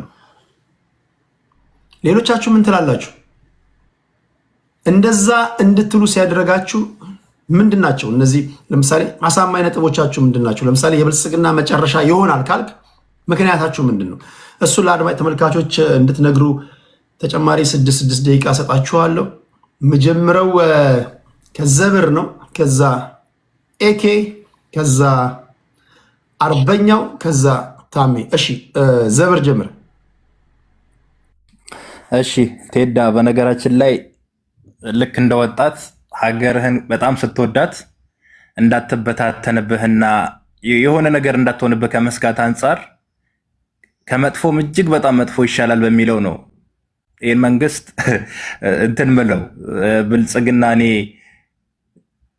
እንደማልደግፈው ታውቃለህ። ማለት የራሴ የሆነ ፓርቲ እንዳለኝ ታውቃለህ። ማለት በሀሳብ ደረጃ ማምን ሰው ነኝ። ግን ደግሞ ከሀገር የሚበልጥ ነገር የለም። ታሜ እንኳን ደህና መጣ ዶክተር ታሜ። በጣም የበሰልና ውብ የሆነ ሀሳብ ነው ያቀረብክልን። እኔ ከሁሉም ነገር በላይ ሀገርን ማስቀደም ግዴታዬ ስለሆነ ይሄ ስርዓት ለድሆች እታች ላለው ማህበረሰብ ፍጹም ፊቱ ያዞረ ነው። በተለይ ለገበሬዎች ታጥቀው ለማይከላከሉ ማህበረሰብ ፍጹም ፊቱ ያዞረ ፓርቲ ነው ብዬ ስለማመን ከሱ ጋር ልሆን አልችልም። ወደዚህ ስመለስ ግን ቴዳ፣ ባለፈም ገብተን ስንወያይ ነበር ቴዳ። አንድ ሀገር ውስጥ አንድ መንግስት ነው ሊኖር የሚችለው። ይሄ 100% የምንስማማበት መንገድ ነው። እኔ ከዚህም ከዛም የተውጣጣ ከድሮ ከአያቶቻችንና ከጥንት ጀምሮ ስንዋረስ የመጣነው ነገር የጫካ ያሉ ወንድሞቻችን መጥተው ከተማ መሀል ላይ አሁን ባለው ህይወት ላይ ነፍስ ይዝሩበት ከምትለይ ይሄን አምባገነናዊ ስርዓት እንዴት አድርገን ነው በህጋዊ መንገድ የምናስወግድበት መንገድ 10 እና 20 ዓመት ፈጅቶብን የምናመቻቸው የሚነጋገር ሰው ሲመጣ ከሱ ጋር እስማማለሁ። በ5 ዓመት እናወርደው፣ በ3 ወር እናወርደው፣ በ20 ዓመት እናወርደው። ይህን ያቋም ነው። የህዋት ባህሪ ምንድን ነው ብለን እንይ እስቲ ቴዳ። ህዋት ስትፈጠር ምንድናት እንያት። ሲመቻት ኢትዮጵያዊ ናት፣ ካልተመቻት ኢትዮጵያዊ አይደለችም። ህዋትን ነው የምለው። ከተመቻት ድፍን ያለች ከሷ በላይ ተቆርቋሪ የሌላት ኢትዮጵያ ግን እንደ ሞቃ ጃኬት አውልቃ ትጥለዋለች። ኢትዮጵያ አይደለች፣ ታስፈራራናለች በየጊዜው። እነሱ ናቸው ሂዱ ያሉን እንዲህ ያሉን ይሉሃል። አብዛኛው ግን ተርኒንግ ፖይንታቸው ጠበብ ብለህ ስታየው ሲያስፈራሩህ ነው የምታገኛቸው። አብይ አህመድ ስልጣኑን ማስቀጠል ይፈልጋል። ይሄ ህፃን ጨዋታ አይደለም። እየጀመረ ያለው ጦርነት ነው። ቅድም ታሜ ካለው ነገር ምስማማበት ነገር ምንድን ነው? ጦርነቱ ከተጀመረ ለአብይ አህመድም አደገኛ ነው፣ ለህዋትም አደገኛ ነው። እነዚህ ሰዎች ፖለቲካ ላይ ጥርሳቸው እንደ መንቀልና ጥርሳቸው እንደ መስበራቸው ይሄን ጦርነት እንደኔ እንደ ታሜ እንደው ፈጣሪ ያደርግልና ባይጀምሩት በጣም ደስ ይለኛል። አብይ አህመድ ግን ስልጣኑን ሙሉ ማድረግ ስለሚፈልግ ከባለ ሲመቱ በኋላ ጦርነቱ እንደሚጀምረው እኔ ውስጥ ይለኛል። እንግዲህ የኔ ጂኒ ይሆን አላውቅም። ባይሆንና ባይሳካ ደስ ይለኛል። ልቦናቸው ገዝተው መጥተው በጠረጴዛ ዙሪያ ቢያወሩ ደስ ይለኛል። ጦርነቱ ሲጀምር ብልጽግና ምን ያጋጥመዋል ነው? አፍንጫው ስለተቀመጠ ቴዲ ከአዲስ አበባ ከስሉልታ ወጣ ስትል አለ ኦላ የነ ኤኬ ቡድን አለ። አብይ አህመድ እየጠበቀ ይሁን አላውቅም፣ ሌላው ኃይል እንዳይመጣበት እየጠበቀ ይሁን አላውቅም፣ አለ ቁጭ ብሏል እዛ ጋ። ዞር ስትል ከአዲስ አበባ ጎጃም መሄድ አትችልም።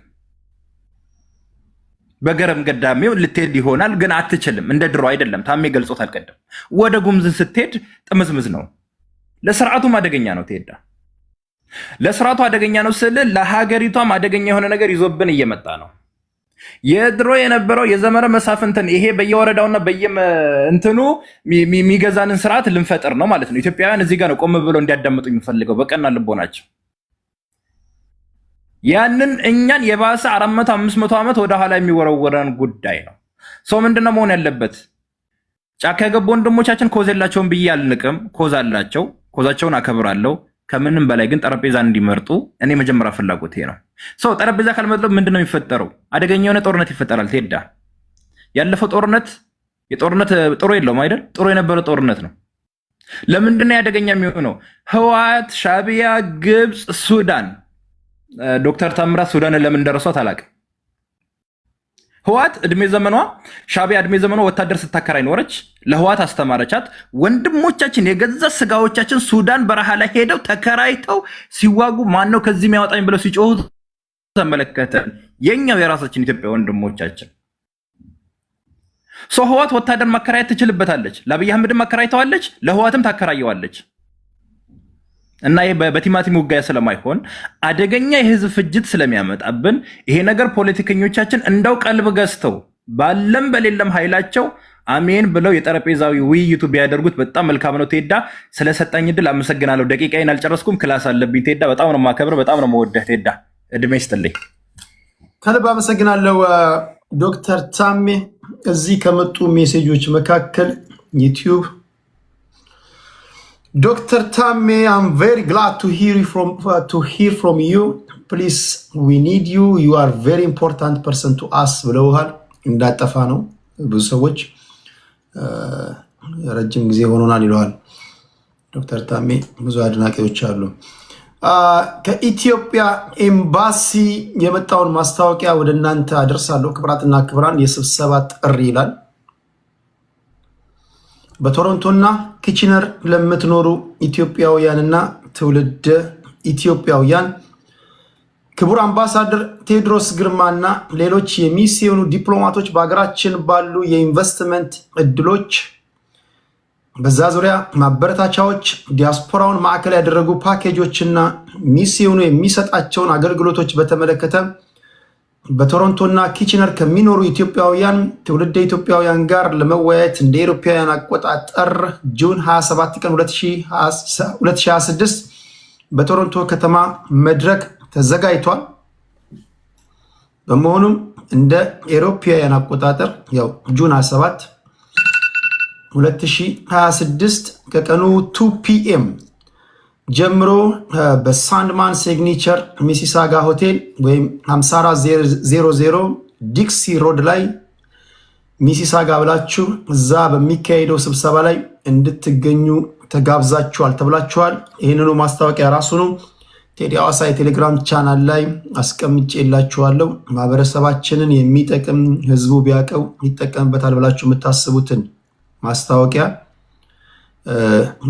ማህበረሰቡን ይጠቅማል ብላችሁ ካሰባችሁ የተቋሚም ጎራ ያላችሁ ነው ተገዢው ፓርቲ ሰዎች ህዝብ እንዲያውቅ በነፃ ነግራችኋለሁ። አሁን አንዳንድ እዚህ ጋር ያልሰለጠኑ አእምሯቸው ላይ ብሎን የታሰሩ ሰዎች የእናንተንም ማስታወቂያ ከላካችሁልኝ አነባለሁ እያልኩኝ ከኢትዮጵያ ኤምባሲ የተላከ ማስታወቂያ ስለተናገርኩኝ በለጸክ ይላል። እንዴት እኚህን ማሰልጠን ነው እድሜያችንን የፈጀ ነው ጎበዝ። የእናንተን ማስታወቂያ ካለ እናገራለሁ። ላኩልኝ። ለህዝብ ይጠቅማል ብላችሁ የምታስቡት የመሰብሰብ ምናምን ነገር ከሆነ ጠቃሚ ነገር ነው ካላችሁኝ ላኩልኝ፣ አቀርብላችኋለሁ እያልኩኝ እኮ ነው። ፌር አይደል? እኔ እኮ ፌር ነኝ እያልኳችሁ ነው ጋይስ። እሺ ከልብ አመሰግናለሁ። ማንበብ ለምትፈልጉ ሰዎች ቴሌግራም ላይ አለላችሁ። ቴንኪው። ወደ ኤኬ እንሄዳለን። የመጨረሻ ዙር ላይ ነው የምንገኘው። ክብራትና ክብራን ቀደም ሲል የሰማችሁት ዘብርን ነበር። ኤኬ ደብሊው 30 ሺህ 6 ደቂቃ አለው። እንዲሜ አመሰግናለሁ ቴዲ። እንደ መግቢያ ይረዳኝ ዘንድ ማለት ነው አገር ገንጣዮች አገር ገንጣይነት ምናምን የምትለዋን ነገር ለሚሰማ ሰው ሁሉ ማሳሰብ እንወዳለሁ። ፖለቲሻኖች እንደዛ ብሎ የሚያታልሉት ማህበረሰቡን ግራ የሚያጋቡት አሉ። እኔ እውነት ነው የምነግራችሁ። ኦኬ፣ አታላዮች ናቸው አንዳንዶች ፖለቲሻኖች። እነዛም ማለቴ ህዝባዊ ያልሆኑ አይነቶቹ ማለት ነው። እንደ አብይ አይነቶቹ አታላዮች ናቸው። አታላይ ማለት ደግሞ ውሸታም ማለት ነው። አንድ ሰው አታላይ ነው ከተባለ እየዋሼ ነው ማለት ነው ትርጉሙ። ይሄን ካልኩ በኋላ አገር ገንጣይ ምናምን ኦነግን ለምሳሌ ከድሮ ጀምሮ የኦሮሞ ነፃነት ጦሪንም ልጨምርልህ አገር ገንጣይ ነው አገር ሊገነጥሉ ነው ምናምን ነው። ይሆል የትግል የነፃነት ትግል ላይ ናቸው። ህዝባቸውን ነፃ አውጥቶ ህዝባቸው የራሱን እድል በራሱ እንዲወስን የኦሮሞ ብሔር ለዛ ለማብቃት ነው። ከዛስ የኦሮሞ ብሔር ኢትዮጵያን አልፈልግም የራሴ አገር መሆን ይፈልጋለሁ ቢል ልታቆመው ነው የምትችል ይመስላል? እዛ ነው ጫወታው። የኦሮሞን ተው፣ ትግራይ ልውሰድ። ተጋሩ እንደ ህዝብ እንደ ብሔር አገር መሆን እንፈልጋለን የሚሉት እነሱ ናቸው እንጂ ቲፒኤልኤፍ አይደለም አገር መሆንና አለመሆንን የሚወስንላቸው። በሌላ አባባል ምንድን ነው እያልኩ ያለሁት? አንድ ነገር መጠየቅ የምፈልገው ህዝባዊ መሰረትን ቻሌንጅ ላደረጋችሁ ይፈልጋለሁ። ብልጽግና ህዝባዊ መሰረት የለውም። ብልጽግና ያለው ብልጽግናዊ መሰረት ነው። ማለትም ኢፒአርዲኤፍ ጊዜ የነበሩ ጓዶቻቸውና ዘር ማንዘራቸው ሊሆኑ ይችላሉ። ምናልባት የዛኔ ጥቅመኛ የነበሩ ዛሬም አብሮ የተሻገሩት ወደዚህ። ኦኬ። ስለዚህ አብይ አህመድ መራሹ ብልጽግና በምክንያት ነው ቴዲ አብይ አህመድ መራሹ ብልጽግና የምለው። አብይ አህመድ የማይመራው ብልጽግና አለ። ኦኬ። በህዝብ የሚመሩ ብልጽግና ውስጥ የኦሮሞ ለምሳሌ ከወሰድኩልህ የማይናቅ ኃይል አለ ከታች እስከ ላይ። በኦነግ እና በኦሮሞ ፖለቲካ ጥያቄዎች የሚመሩ ጊዜን የሚጠባበቁት ማለት ነው። ኦኬ። ነገር ግን አብይ መራሹ ብልጽግና ህዝባዊ መሰረት የለውም። በሌላ መልክ ደግሞ እነዚህ ታጣቂዎች ተብሎ የሚረገሙት እስከ አሸባሪነት ደረጃ የሚከሰሱት ኢትዮጵያ ምድር ላይ ህዝባዊ ኃይሎች ናቸው። ህዝባዊ ኃይሎች መሆናቸውን በምንድን ነው መሰለ ማሳያዬ?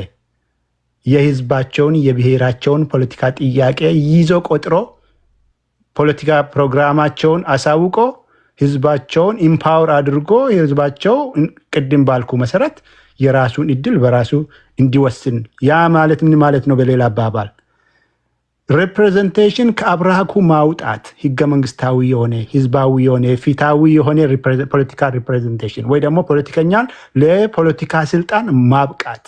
ያን አግኝተን አናቅም። ከብልጽግና በኋላ ፖስት ፒፒ ያን ነው ማለት ነው የምንጠብቀው። ያስ በሌላ አባባል ምን ማለት ነው? አንድና አንድ ብቸኛ አማራጭ ኢትዮጵያ ለአንዴና ለመጨረሻ ጊዜ ለአንዴና ለመጀመሪያ ጊዜ ማለት ነው ለአንዴና ለመጀመሪያ ጊዜ ኢትዮጵያ በዲሞክራሲ መልክ ፌርና ፍሪ ኢሌክሽን አድርጋ የራሷን መንግስት ትፈጥራለች ማለት ነው። ሁሌም ጸባችን የኦሮሞ ፖለቲካ ከወሰድክ ለምሳሌ ከድሮ ጀምሮ እስከ ኔ ጀኔሬሽን ቁቤ ጀኔሬሽን ኦኬ፣ የማይሸወድ ጀኔሬሽን አልወተ ጂሌ ነው የምንለው በአፋን ኦሮሞ ኦኬ። የምናውቀው ቆጥሬ እናውቋለን።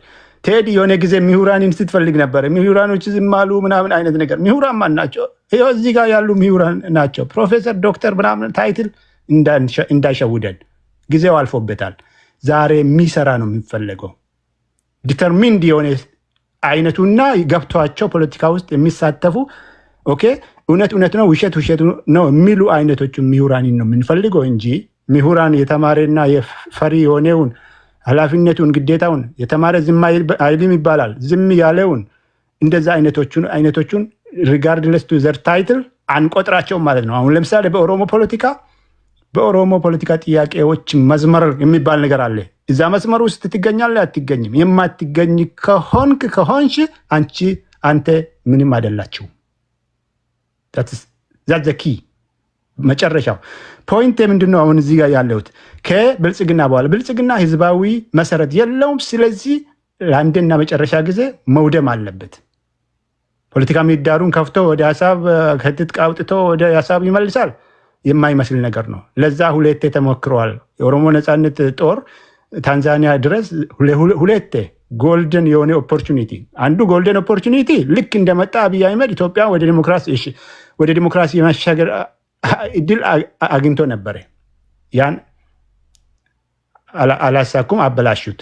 ሁለተኛ ደግሞ ሁለቴ እድል አግኝቶ የኦሮሞ ነፃነት ጦር ጋር ጨርሶ ሌሎችም ጋር የመጨረስ እድል አግኝቶ ፕሪቶሪያውንም ጭምር ማለት ነው። እሱንም ተግባራዊ አላደረግም። አሁን ኢትዮጵያ ላይ ያለ ጦርነት ባለቤት አለው። ቴዲ በደንብ ስማኝ። እዚህ ጋር ባለቤቱ ማን ነው? ኢሚዲየት እና ሎንግ ተርም ማለት እንችላለን። አንተ ቅድም ለማስቀመጥ የሞከርከው ነገር አለ። ኢሚዲየት ባለቤቱ አንድና አንድ ብልጽግና፣ አብይ መራሹ ብልጽግና ነው። ቀጣዮቹ ተጋብዞ ወይ ደግሞ አጋጣሚውን አግኝቶ ነው የምንሰፋሰፉት ከጂኦ ፖለቲክሱ ጋር ተያይዞ ያሉት ኃይሎች ማለት ነው። ከኢትዮጵያ ኢንተረስታቸው ምናምን ነገር ስጋታቸውን በዚህ አጋጣሚ ለመጠቀሙ ነው እንጂ ኢሚዲየት የጦርነቱ ባለቤት ኢትዮጵያ ላይ በጦርነት ሁሉን ነገር ጸጥ ረጭ አድርጌ እኔ ስልጣኔ ላይ ቆያለሁ ብሎ ወስኖ ኢትዮጵያን ፍዳ እያስበላ ያለ አብይ መራሹ ብልጽግና ነው። አመሰግናለሁ። ቴንኪዩ። ኤኪያችን የአረበኛው ልጅ የሚመልሰውን እንሰማ። ቴንኪዩ። አይ ቲንክ የመጀመሪያው ጉዳይ የህዝብ የራስን እድል በራስ መወሰንን ጥያቄ ሪፕሬዘንቴሽን ጥያቄ ነው የሚል ላሞኛቸው አይነት ጥያቄ እንትኖች ንግግሮች መነገራቸው በጣም ነው የሚያስቀኝ። የራስን እድል በራስ መወሰን መብት እስከ መገንጠል የሚለውን መብት ለመጠቀምና ድምፅ ጥራት የለውም እያሉ ነው የአርበኛው ልጅ። የራስን እድል በራስ መወሰን እስከ መገንጠል የሚለውን የህገ መንግስቱን አንቀጽ 39 ለመጠቀም እያኮበጎቡ ያሉ አንዳንድ አካላት የህገ መንግስቱ ሌሎች አንቀጾች እንደማያውቁት አክት ያደረጉና ከዛ በኋላ ደግሞ አንቀጽ 39 ላይ ብቻ ተንጠልጥለው ግን ሪፕሬዘንቴሽን በዚህ ይመጣል የሚል የህገ መንግስት ትርጓሜ ያላቸው። ይሄ ህገ መንግስት ትርጓሜ ውስጥ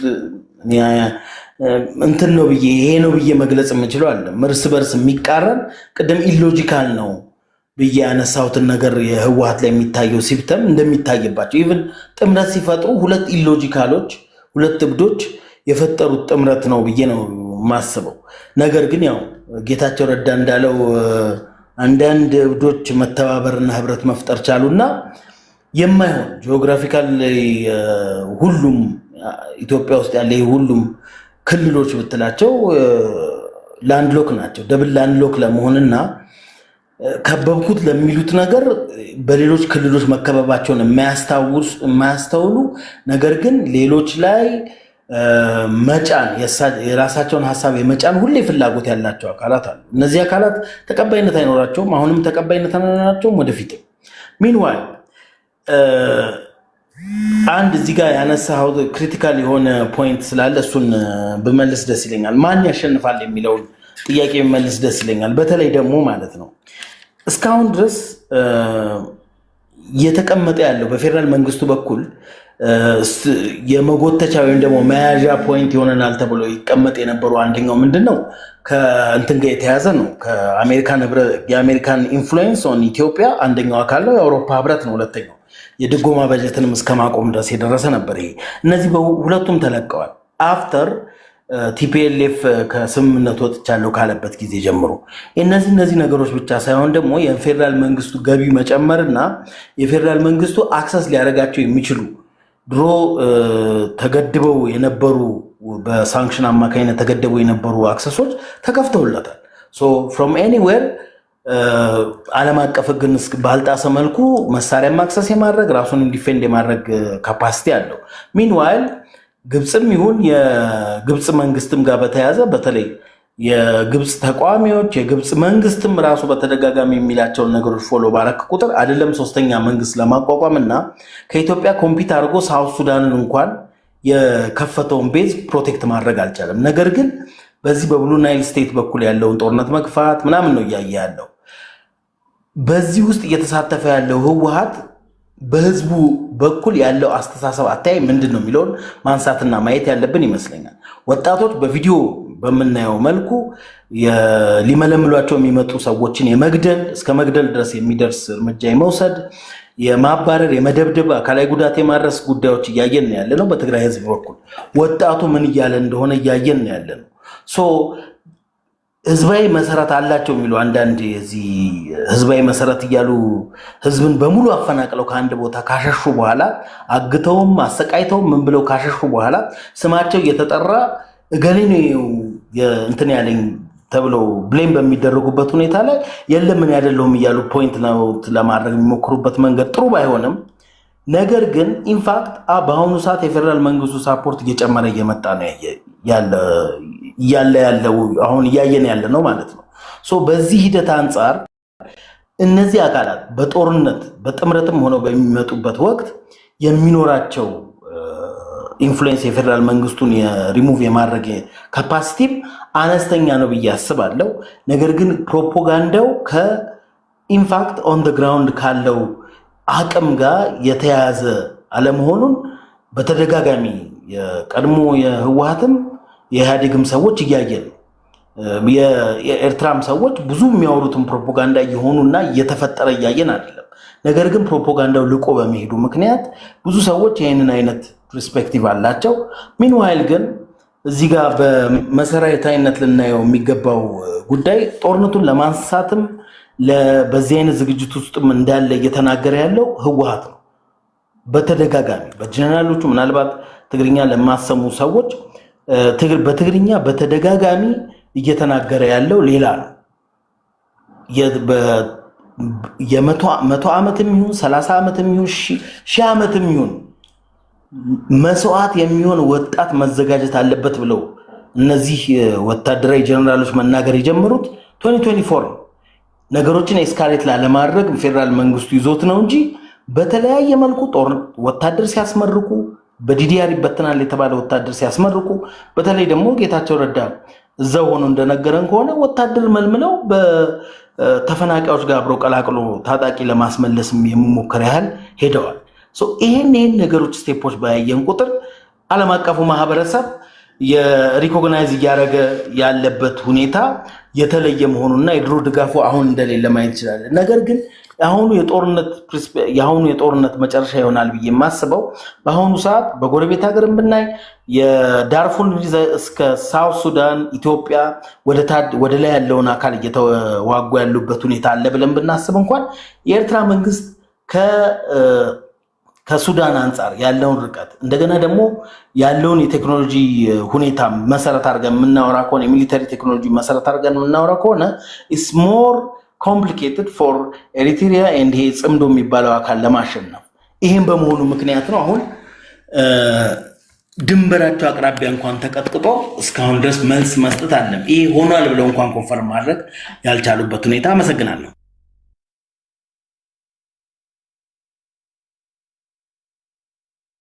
ዶክተር ታሜ አቤት ልመለስ። ቴንኪዩ። በተለይ አሁን በመጨረሻ ያወራው ወንድምና ከሱ በፊት ያወራው ወንድማችን ኤክ ላይ በእነሱ ላይ ትንሽ ልሄድ። ሶስት መሰረታዊ ነገሮች ላይ አወራለሁ በእነሱ ብቻ። 5 ደቂቃ አለኝ አይደል? 3 ደቂቃ የቀረውን አወራለሁ። አሁን የወጣው ልጅ ዋናው ጥያቄው ሀገርን ማስቀጠል ነው ይላል። ሀገርን ማስቀጠል ትክክል ነው። እኔ በሀገር ጉዳይ ላይ ምንም ይሁን ምን በሀገር ጉዳይ ላይ መደራደር የለብንም ብዬ የሚያምን ሰው ነኝ። ነገር ግን አገር እኮ ማስቀጠል አለብን ስላለን አይደለም የሚቀጥለው። መሰረታዊ ጉልቻዎች አሉ፣ አገር መቀጠል የሚችልባቸው ማለት ነው። መሰረታዊ አሳን ከውሃ ወጥተህ አሳ በህይወት ይኖር ብለህ ዝም ብለህ ብታወራ አይኖርም። ምክንያቱም መሰረታዊ የሚኖርበትን ህይወት የሚያጠፋውን ነገር ወደ ውጭ ያወጣል። መተንፈስ አይችልም ውሃ ከሌለ ማለት ነው። ስለዚህ ሌሎች ምሳሌዎችን ብዙ መስጠት ትችላለህ። ለምሳሌ ሶቪየት ህብረት ስትበተን በሶቪየት ህብረት ስር የነበሩ እነዛ ብዙ ሀገራት አሁን ሀገራት የሆኑት መቀጠል ስላልፈለጉ አይደለም።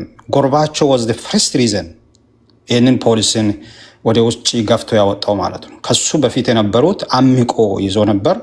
በውስጥ ብዙ ተቃውሞዎች ቢኖሩትም ግን አንድ ሲንግል ፓርቲና ፐርሰን ሀገርን ሊበትን ይችላል። ስለዚህ ምን ማቆሚያ ታኳልን ነው እንጂ መጠየቅ አለበት። እኔ ሀገር ይቀጥል ብዬ ቢጮ ጎዳና ላይ ወጥተን ብናለቅስ ኢዝ ናት ጎይንግ ቱ ቢ ኤ ጉድ ሪዘን። ጉድ ሪዘን ታኳልን ወይ ነው ጥያቄው። ሀገርን ሊያስቀጥል የሚችል ታኮ እየተደረገ ነው ወይ ነው መጠየቅ አለበት። ሁለተኛ ሁላችሁም እንደምታውቁት ስቴፓን ሞዚክ የዩጎዝላቪያ የመጨረሻ ፕሬዝዳንት ምን አድርጎ ሀገርን እንደበተና እናውቃለን። ስቴፋን ከሞታ በኋላ የመጀመሪያ ዩጎዝላቪያን የፈጠረው ሰውዬ ከሞታ በኋላ የመጣው መንግስት በኋላ በቀላሉ ሀገሪቷ ምስቅልቅሏ እንድትወጣ ነው ያደረገው እና እዛ በዩጎዝላቪያ ስር የነበሩ አሁን ሀገራት የሆኑ ሀገራት ስለፈለጉ አይመስለኝም። ሁል ጊዜ ሊደርሺፕና ፓርቲ በሀገሪቷ ያለው የሴኪሪቲ ሲስቴም ህግና ስርዓት ፖሊሲዎች ናቸው ሀገር እንዲቀጥል ዋስትና የሚሰጡት እንጂ ህዝብ ብቻ እኔ እንደው ህዝብ የሚለውን በጣም በትንሽ ቦታ ነው የሚያስቀምጠው። ምክንያቱም ህዝብ መሳሪያ የለውም። ህዝብ ምንድነው ሊያደርግ የሚችለው? ደቡብ አፍሪካን ተመልከቱ ውስጥ ያው መንግስት እኮ በቸልተኝነት ነገሮችን ስለሚመለከት የመንገድ ወጠጤ እኮ ነው መጥቶ ካርድ የሚጠይቅ መኖሪያ ፈቃድ አለ ወይ ብሎ። ህዝብ ምንድነው ሊያደርግ የሚችለው? መንግስት ነው ትልቁ ዓላማ ሀገርን እንዲቀጥል ሊያደርግ የሚችለው። እሱንም አስተያየት መስጠት ያስፈልጋል። ሁለተኛ ሁሉ ጊዜ የሚወራው ብልጽግና ኢዝ ዘ ወርስት፣ ብልጽግና ህወሓት ዘ ወርስት ነው የሚባሉ ንግግሮችን እየቀረፈን ብንሄድ የሚከተሉት ፖሊሲያቸው ምንድን ነው? ህወሓትን እናውቃለን። ለምሳሌ ህገ መንግስት በህወሓት የበላይነት የተጻፈ እንደ ህወሓት ብቻውን የጻፈ ነው ብለን ባናወራም በህወሓት ፖሊሲ የተጻፈ ነው እንላለን። ለምን?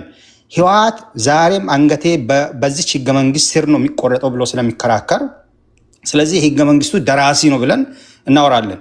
ህገ መንግስቱ ደግሞ የመሰረታቸው ክልሎች አሉ፣ በቋንቋ ነው የመሰረታቸው። ህገ መንግስቱ የመሰረተው የመንግስት ስርዓት አለ፣ ፓርላሜንታሪ ነው። ህገ መንግስቱ ያዋቀረው የፌዴሬሽን ምክር ቤት አለ፣ ምንም ትርጉም የሌለው ኢትዮጵያ ውስጥ። ስለዚህ አትሊስት ትንሽ ነገር እናውቃለን ስለ ህወሓት እና ህወሓት እንደዚህ አይነት መንግስት ነው ይዞ ሊመጣ የሚችለው። ከዚህ የከፋ ሊሆን ይችላል ብዬ ነው የሚያስበው። ለምን? አሁን ደግሞ በቁጣ ነው የሚመጣው፣ የተጎዳ አካል ሆኖ የሚመጣውና ሊበቀል ሁሉ ይችላል ይህንን። ስለዚህ የሚከተሉበትን ፖሊስ አሁን ብልጽግና ምንድን ነው የሚከተለው? የተለየ ነገር አለው? ከተጻፈው ዶክሜንት ውጭ ምንም የለም። ምናልባት አንድ ነገር ብቻ የነገረን የምክክር ኮሚሽን እየመጣ ነው ብሎናል። 8 ዓመት ግን ተገዝተናል። 8 ዓመት እኮ 2 ተርም ነው በፕሬዝደንሻል ሀገር። 8 ዓመት አንድ ፖሊሲ ጸድቆ አልቆ አንድ ፕሬዝዳንት የሚወርድበት ጊዜ ነው። ስለዚህ 8 ዓመት በተስፋ መጥተናል። ምን ሊመጣ እንደሚችል እንኳን አናውቅም። ስለዚህ ፖሊሲውን ነው ማየት ያለብን። የተለየ ነገር ግን አላየንም። አሁን ኦኬ፣ የእነሱ ጊዜያቸውን እንዳይበላ። ሌላኛው ብልጽግና ህዝባዊ መሰረት የለውም ይላሉ። ኢትዮጵያ ውስጥ የትኛው መንግስት ህዝባዊ መሰረት ኖሮ እኔ አላውቅም። ኢህአዴግ ዘመን ነበርኩ፣ ያው ኢህአዴግ ሰው ስለነበርኩ ማለት ነው። ኢትዮጵያ ውስጥ የህዝብ መሰረት ኖሮ የገዛ መንግስት እኔ አላውቅም። ደርግን ሲዋጉ ነው የኖሩት። ኃይለ ሥላሴ ከእንግሊዝ ከተመለሱ በኋላ ህዝባዊ መሰረታቸው ተናግቶ ነበር። ከፍተኛ ችግር ነው የገጠማቸው። ግን 30 ምን ዓመት ገዝተዋል ከዛ በኋላ። ስለዚህ ህዝባዊ መሰረት አሁንም ብልጽግና እንዲወርቅ ምክንያት አይሆንም። እንደውም በጣም ጠንክሮ ነው የሚሄደው። የዛን ጊዜ ክፍተቶቹን አርሞ እዛ ጋር ጊዜን አላጠፋም። ኦኬ፣ ጦርነቱ አንተ አሁንም የጠየቅካት ጥያቄ አለ። ጦርነቱ እውነትም በተሳታፊዎች ቅራኔ የተመሰረተ ነው ወይስ ከጀርባ ቀስቃሽ ኃይል አለ ያልከውን አልተመለሰም። እኔ ባለችኝ ደቂቃ እሱን ልመልስ። እኔ 2 ኦፕሽን ነው የምሰጠው። አንደኛ አዎ የምላለኝ 10% በላይ ግን አልሰጥም። ምክንያቱም እዚህ ውስጥ ተዋና የሆነው ሁሌም የሚያየው ግብፅን ስለሆነ ግብፅ ለኢትዮጵያ ያላት አመለካከት እኔ እንደውም ድሮ ወሬ ብቻ ይመስለኝ ነበር። ለኢትዮጵያ ሁሌም ክፉ አመለካከት ያላት ሀገር ግብፅ ነች። አሁን እንኳን በዚህ ጊዜ ከኤርትራ ጀምራ እስከ ሶማሊያ ጥግ ደርሳ ኬንያ ደርሳ ነው የቆመችው። በዛ በኩል ቅድም ሱዳን ያልጨመርክም ብሎኛል። ሰሜን ሱዳኑን አብዱልፈታ ፓርቱ ማለት ነው። ከሱ ጀምራ ደቡብ ሱዳንን አንድ አኪን ነካክታ ኡጋንዳ ድረስ ሁሉ ሄዳለች። የኢትዮጵያን መሰረት ማድረግ ነው የምትፈልገው። በዚህ ልክ ግን ተደራጅተን ጠንካራ አገር ሆነን ያኮረፉ ልጆቹን መልሰን አገር አለመሆናችን ብቻ ነው እንጂ የሚቆጨኝ ግብፅ አንድም ዘመን ለኢትዮጵያ መልካም ነገር አስባ አታውቅም። መልካም ነገር የሚመጣም አገር አይደለችም እሷ። ኦኬ 10% ለእሷ ነው የሚሰጣት። ከዛ ውጭ ግን ያሉት ለእኔ የሚገባኝ አብዛኞቹ አኩርፎ የሄዱ ኃይሎች ናቸው። አኩርፎ የሄዱ ኃይሎች የሌሎች መጠቀሚያ ሊሆኑ ይችላሉ ወይ? ሊሆኑ ይችላሉ፣ ትክክል ነው። ግን አኩርፎ ነው የሄዱት የሚለው ላይ ይስማማሉ። 90% ለእኔ ያኮረፉ ኃይሎች ናቸው። አሁን ቅድም ኤኬ ያወራው ለእኔ ፖለቲካውን አልረዳም ብዙ ጊዜ። በነገራችን ላይ ሀሳቦቹ በጣም ጥሩ ናቸው። ምን እንደሆነ የሴልፍ አድሚኒስትሬሽን የሚባል ነገር አይገባኝም። ራስን በራስ ማስተዳደር ምን እንደሆነ ገና ዲፊኒሽኑ ላይ እንለያለን እኔ እነሱ። የኦሮሚያ ህዝብ ብቻውን የራሱን እድል በራሱ እንዲወስን ከሆነ ለምንድነው ሀዲያ እንዲወስን ያልተሰጠው? ለምን ትግራይ እንዲወስን እናደርግም? ለምን አት ሴም ታይም ይሄ ምርጫ ለሁሉም ኢትዮጵያ ህዝቦች ይሰጥ ለምለው ምንድነው የማይታገሉት? ስለዚህ የፖለቲካው ከወገብ በታች የተለየ ፖለቲካ ነው ያለው። እሱ ላይ ምንም የሚገባኝ ቋንቋ አይደለም፣ የፖለቲካ ቋንቋ አይደለም። እና እሱ አሁን አጀንዳ አይደለም። ግን ያኮረፉ ኃይሎች አሉ። ጨርሻ ያለው ትክክል ነው። እነዚህ ያኮረፉ ኃይሎች ሁለት መንገድ አለ። አንደኛ መንግስት እነዚህን ያኮረፉ ኃይሎቹን ህገ መንግስቱን አሻሽሎ ስርዓቱን አስተካክሎ ዴሞክራሲያዊ ስርዓቱን መሬት ላይ ካወረደ ያኮረፉ ኃይሎች ወደ እናት ሀገራቸው ይመለሱ ይሆናል ብዬ አስባለሁ። ከህወሓትና ከግብፅ ውጭ ህወሓት መሰረታዊ የፖለቲካ ብቻ ሳይሆን ሌሎች ችግሮች አሏት። ህወሓት መታረም አለበት ማለት ነው እንጂ ዲሞክራሲ ቢሰፍንም ህወሓት የምትመጣ አይመስለኝም። ግን አትሊስት በርቀት ክልሉን እያስተዳደረ ከፌዴራል መንግስት ጋር ሌላ ችግር እንዳይፈጥር እዛው ማቆያት ይቻላል። ሌሎቹ ግን ማስተካከል የሚቻል ነው ከአኬ አይነት ፖዚሽን ካልሆነ ውጭ ማለት ነው። እኔ አመለካከት እንጂ ያለኝ አገፊ ሀሳብ ከውጭ ብቻ ነው ተገዝቶ ነው የሚለው ላይ እኔ አላምንበትም። ግብፅ የምትጫወተው የራሷ ሚና ቢኖርም ብዬ ነው የሚዘጋው። ቴዲ ሁላችሁንም ከልብ ነው የማመሰግነው።